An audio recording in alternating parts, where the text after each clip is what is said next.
Hey guys, it's Ian here. Welcome to the video. This is a personal history of Universal Studios Singapore. So we're going to recollect all of our stories and what we know about Universal Studios Singapore, and we'll be talking about it. And we've got some exclusive footage as well, which we'll show you in the video as well. So stay tuned to find out what happened at Universal Studios Singapore.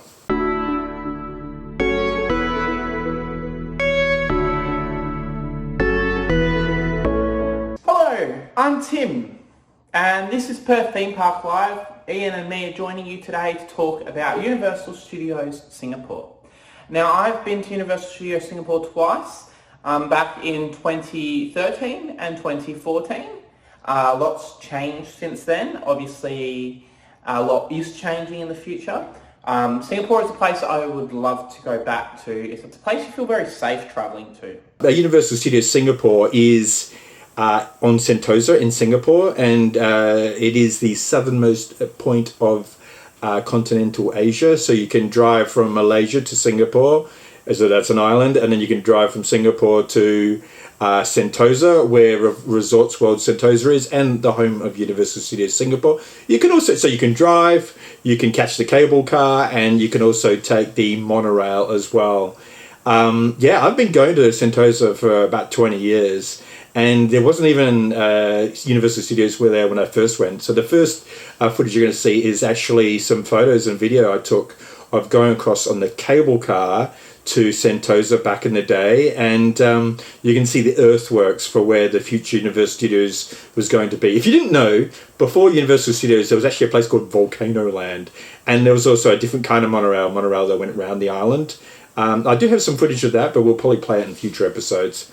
The first footage you're going to see is from 2008, and then it was in 2010 when the park officially opened.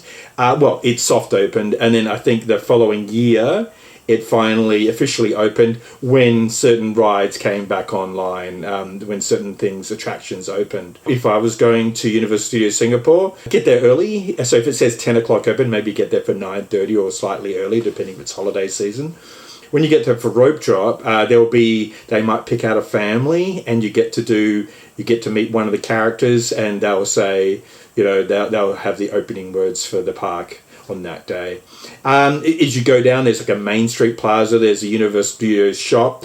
If you see it's very busy, probably a really good idea is to nip into the shop and get yourself a fast pass. But on the whole, Universal Studios is quite a quiet park, so you probably won't need a fast pass. But if you do, get one there, and you can cut to the front of the line. So down the Main Street, there's like Minion Mart, and then if you take a left after that, you have Madagascar Land. I'm going to talk about Madagascar now. Now, Madagascar Land, when it opened, the ride had problems in the testing phase. It was meant to have a large-scale splashdown, be 2 stories, and what opened wasn't what was meant to open, and it's a very slow-paced dark ride. It's very long, but there's nothing. It's just theming that makes it. There's no thrill to it. It is flat, no splash, no nothing. Like it's a Small World type boat ride. And that ride is actually closing really soon. So if you're in Singapore, or you're going to Singapore next week or two, you might catch your last ride on Crate Adventure. After that, if you keep going to the left, because this park is a really small park, but it's designed with a lake in the middle. If you keep going off to the left, you'll hit the Shrek Land, and they have like a Shrek Castle where it has the Shrek 4D Adventure. And the first time I saw that was at Warner Brothers Movie World. There was a while there the Shrek 4D Adventure was actually at Movie World. So I saw it there first, and then it came there. Now Shrek's getting a lot of hate, and it's starting to get removed from a lot of the parks. So I wonder how long Shrek and Far Far Away Land has left at the park. I enjoyed it. I thought it was great. I grew up watching Shrek, so I could relate to the films. But the fact that it's not just the ride makes it great. It's a fully fledged land with a large-scale castle. There's also other couple of little attractions around. There's a donkey one, interactive donkey experience. So that's been fun. It's like an animated cartoon donkey, but he talks to you. And also, too, they've got the Puss in Boots coaster that came a bit later. I think it was announced in 2015. And that has a circular lift hill, so it goes up and up. And it's just like a suspended train as well. So it's a bit different. And it's kind of like a mix of, mainly it's outdoor attractions, but audio and animatronics outdoors. So if it'd been indoors, it might have been a better ride. After that, if you go back around to the other side of the park, you're going to head to New York, and there's a couple of shows there. They've got the theatre there, and they often have like the Universal Monsters, like a theme of the Universal Monsters ones. Otherwise, they have the Elmo Christmas show. There's a bunch of different shows they have there. And then past that, you have it's the Sesame Street Spaghetti Space Chase. So it looks like it's a theatre. It was actually originally going to be a Stage 28 attraction, so like a behind-the-scenes thing. But nowadays, those kind of attractions aren't as popular. After that, there is still a behind-the-scenes type thing. This is the Steven Spielberg Presents Adventure, where it's kind of very similar to, I saw a backdraft Universal Studios Hollywood like 20 years ago, and it continues on from that. It's like Twister Ride It Out. It's got like a hurricane hits New York City, and you have a couple of pre-shows. We've got some footage here. People nearby.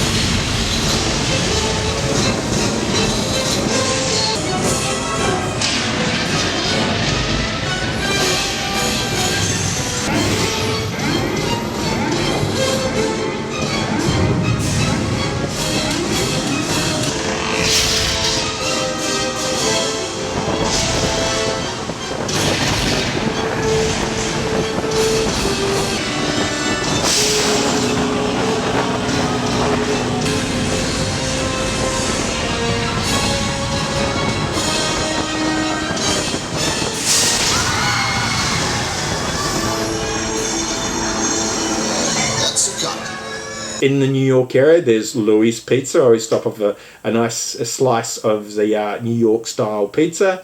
And there's also too like some of the New York facades. There's usually like a Marilyn Monroe show. Sometimes the hip hoppers are there as well. And then once you get past that, you're going to hit the Sci-Fi City, and you've got things like Transformers the ride actually opened up at Universal Studios Singapore first.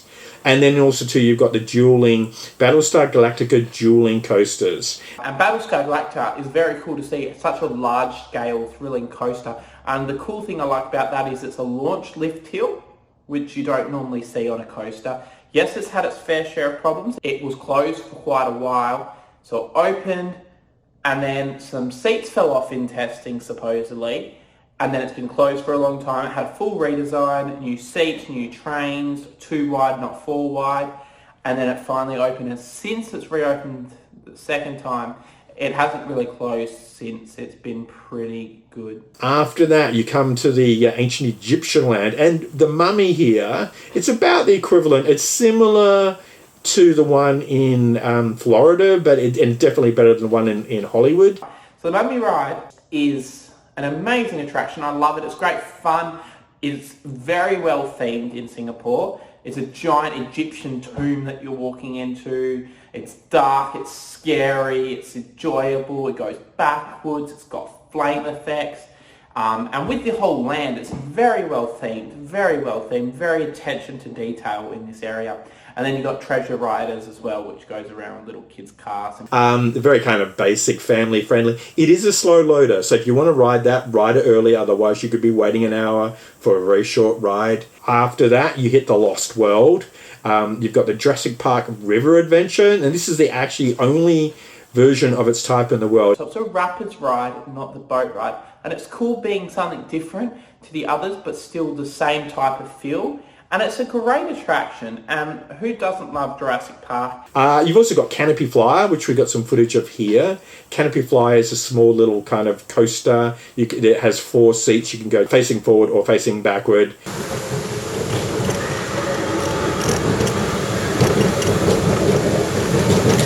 And it just takes you through the tops there. There's a Triceratops spin. It's great for the kids. And there's also too an upcharge, which is like a climbing wall. This is great. The audio animatronic for this dinosaur interaction is so cool. Once she finds you and hunts you down, all right, you're gone.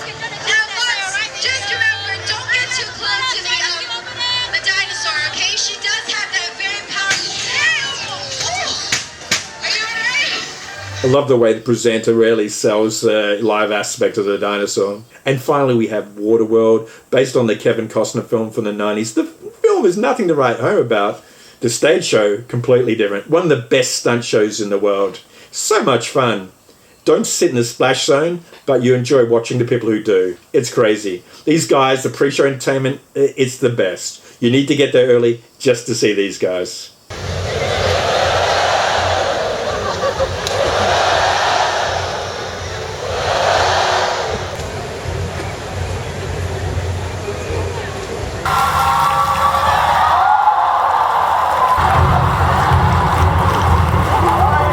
And then the actual show itself, pyrotechnics, great ham-fisted acting, lots of other cool special effects.